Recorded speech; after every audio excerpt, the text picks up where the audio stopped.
Xenoblade? Xenoblade.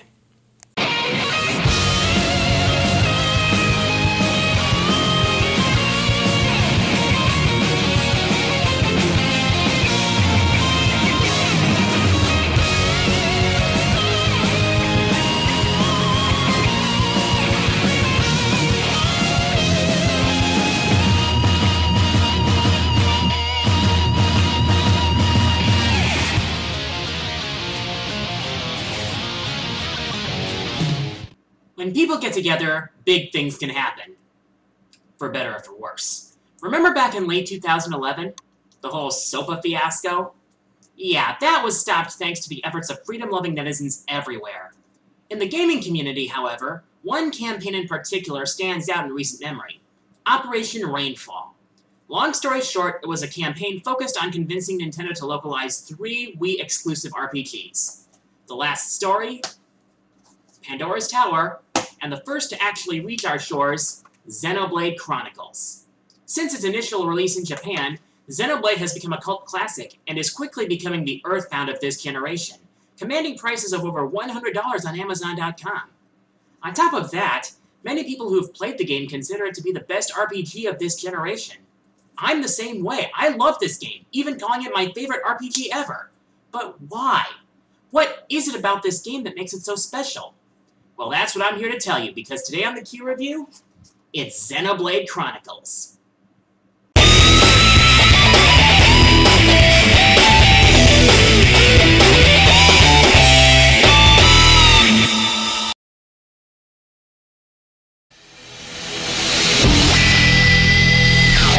Xenoblade Chronicles was first revealed at E3 2009 as an RPG originally titled Monado, Beginning of the World. It was being developed by Monolith Soft, the developer responsible for the little-known Baten Kaitos for the GameCube, as well as the Xenosaga trilogy on PS2. In 2010, the game was renamed Xenoblade to honor the game's director, Tetsuya Takahashi, who also worked on the Xenosaga games, as well as the PS1 cult hit Xenogears. The game released in Japan in June of that year, becoming the highest-selling game of that week and garnering vast critical acclaim. Originally, Nintendo of America wasn't planning to release the game in America, which was why the game wasn't shown at E3 2011. In response to this, Operation Rainfall was formed, hoping to convince Nintendo to bring the game to America. During the campaign, thousands of letters were written, social media was ablaze, and pre-orders of the game briefly took it to #1 on Amazon. Still, Nintendo had no plans to bring the game to our shores, despite the fact that the game was being localized for Europe and Australia under the name of Xenoblade Chronicles. Ultimately, in December of 2011, Nintendo of America officially announced that Xenoblade Chronicles would finally be released in America, and there was much rejoicing. The game released in April 2012 as a GameStop exclusive. Good lord, why GameStop? A wider release would have helped sales even more than your free marketing campaign. One thing any RPG should have is a great story, and Xenoblade Chronicles delivers on that front. A big element of said plot is the mythology that the game presents. The opening scene tells the story of the Bionis and the Mechanis, 2 colossal titans that fought a brutal battle in ages past which ended in a stalemate. Over time, natural life thrived on the body of Bionis, while the vicious Mechans spawned from Mechanis. As the game itself opens, humanity, the Homs, are being invaded by the Mechon at Sword Valley. The brave Homs known as Dunban leads the effort against the Mechon with the power of the mythical sword known as the Monado. However, while he does manage to drive off the Mechon, he loses the use of one of his arms in the process. Flash forward a year later, and here we have our actual main protagonist, Shulk, a weapons researcher from Colony 9, and his best friends, Rhine and Fiora. Ever since the Battle of Sword Valley, Shulk has been trying to uncover the secrets of the Monado, but its power is revealed to him unexpectedly when a fleet of Mechon invade Colony 9 without warning. The invasion is spearheaded by a giant Mechon called Metalface, who seems to be immune to the Monado. When the giant machine brutally kills Fiora in front of Shulk, our devastated hero swears to bring down the Mechon, setting his quest in motion. Along the way, he joins forces with several other characters, such as the medic Sharla, who is number 4 on my top 10 healers list, the aforementioned Dunban, who's like a cool version of Shanks from One Piece, the high NTM mage Melia, and the humorous Hiropon Ricky. As the story progresses, what starts as a simple mission of revenge gradually becomes something a lot more. What I especially love about the story is how well the game's major characters are written. Even characters in the story that are unlikable are the kind I hate for the right reasons, and the heroes develop very well throughout the story. It's kind of like Final Fantasy back in its glory days, like Final Fantasy IV. Also, the story has plenty of twists and turns that will keep you looking forward to the next cutscene, the next surprise, the next revelation. But hey, this isn't Bible study, so moving on. Granted, there are some cliches in the story, but this story as a whole really stands out, especially since the last RPG I played on the Wii was Arkwright's Fantasia. The less said about that one, the better.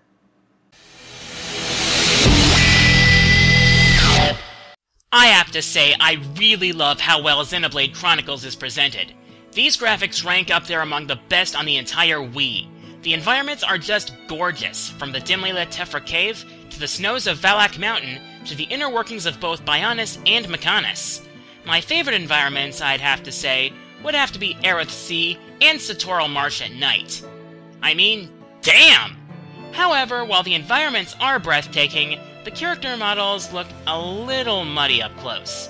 They still look really great for the Wii. Yeah, because games always look better on the HD systems. Wii games never looked better than PS3 and Xbox 360. As far as the music goes, do I really need to say anything? This game has one of the greatest soundtracks I've ever heard in my life.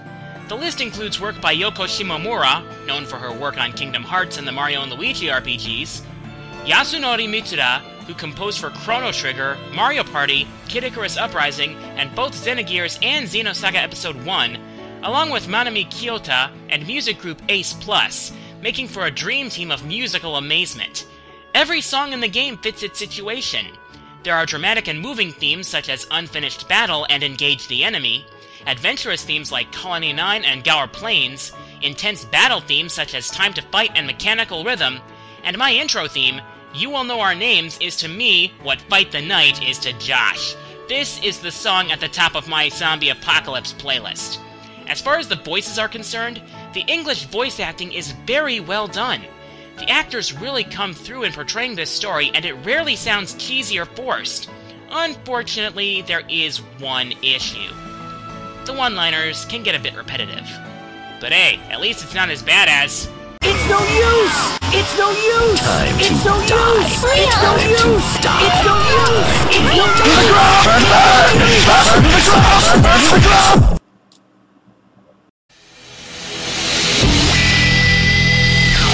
Before I go into this section, I suggest that you pause this video to grab a snack or a glass of water because this is going to be a long one.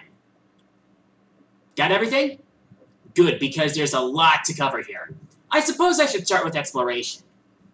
One thing that you'll notice quickly is that the world of the game is huge. In fact, in an interview with OneUp.com, Takahashi-san stated that from one end to the other, the game's world is about the size of the Japanese archipelago. And it's all open world, meaning you can explore a lot of it from the get-go.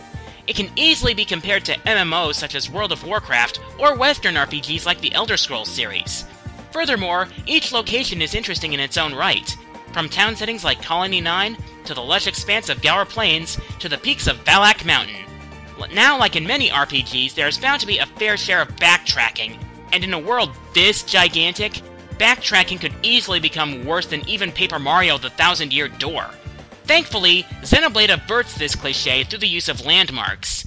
Once you find a landmark, you can warp to it instantly from the map at almost any time. Finding landmarks also awards you experience, but more on that later. Another thing I should mention is that the game runs on a day-night system, where certain enemies or characters appear or events happen at a certain time. However, you can eliminate the wait because you can change the in-game time at will. Yeah, we're talking Aeon shit right here. As you explore the world, you'll see enemies out in the open, meaning that there are no random encounters, which I love. When you target an enemy, you'll not only see its level, but how it engages you, and your chances of beating it based on the color of the box. Here's where the battle system comes into play. The system takes cues from Western games such as World of Warcraft and League of Legends. It's active time, so basic attacks are performed automatically. Seems simple enough, but it gets more complex from here. Each character has a set of arts that they can use, which are selected manually. They have effects that vary, whether it's inflicting additional pain depending on your position, having a wider range, healing or buffing your party, or debuffing the enemy. Of course, those arts are subject to a cooldown period before they can be used again. Aside from the various arts characters learn by leveling up, each character has a special talent art in the middle of the art palette. Also, as you gain additional effects and score critical hits, the party gauge in the corner of the screen fills up. This is used to revive downed party members, as well as initiating chain attacks, which allow you to manually select every party member's arts to use in sequence to rack up some serious damage. Another mechanic to keep in mind is aggro. As you attack enemies, you build up aggro, and essentially cause those enemies to focus on you. Maintaining your aggro will play a key part in your success, as will one of the Monato's key powers, Shulk's visions. In certain situations, Shulk will have a vision of an attack that an enemy will use. With this information, you can plan ahead by using the Monato's arts, or simply warning your teammates, which can really turn the tide of battle. This can especially be true of unique monsters, which have their own names and are stronger than the surrounding enemies. Defeating enemies gives you EXP to build levels, AP to develop your arts, and SP to build your skill trees. The scale of these rewards depends on your level and the level of the monsters. Of course, there are lots of other ways to gain experience. Landmarks give you experience. Finding new locations gives you experience. Even side quests give you experience. And considering that there are enough side quests to nearly double the length of your adventure, that's a lot of experience to be gained. Of course, the side quests can generally be divided into find this, kill that, or talk to X, Y, and Z, so that's rather cliché. But at least there aren't any escort missions. Of course, with so much experience to be gained, some people think that the game is too easy. As I see it, however, it simply keeps grinding to a minimum, which means that the game is as easy or hard as you make it, which is something I love. Another thing I enjoy about this game is the level of customization it offers. Every armor piece in the game has its own unique appearance, and it's reflected not only in gameplay, but in cutscenes as well. Armors are divided into 3 different weight classes, so you have to balance defensive power with maneuverability. Also, many armors have slots for gems, which leads to the gem crafting system. Throughout your travels, you'll come across various crystals, cylinders, and monster parts. These can be used to craft gems that give you all sorts of abilities, which can help you adapt to various situations. Some gems boost your stats, others protect you from certain status effects, and some give you different abilities entirely. Yeah, these are going to help you big time. And you're likely to get more and better gems if you have high affinity. That's another thing I should cover. Affinity is basically the strength of bonds between characters. There are several ways to gain affinity, such as through battle, through quests, or through character skits called heart-to-hearts, which flesh out the characters even further. There are several benefits to increasing affinity, such as sharing skills or additional links to chain attacks. Not only that, but you can increase what's called area affinity by completing side quests, which unlocks more quests and better item trades with NPCs. You can even keep track of the relationships between certain NPCs, which is something interesting. I could go on and on about every little detail about the gameplay, but then this video would end up being as long as my top 50 Robot Masters list. So I'd say we should wrap this up.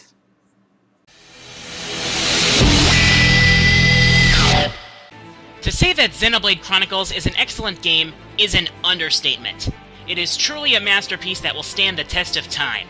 With a great story, well-written characters, a fast and frantic battle system, a huge world to explore, and tons of things to do, this game will keep you busy for months to come.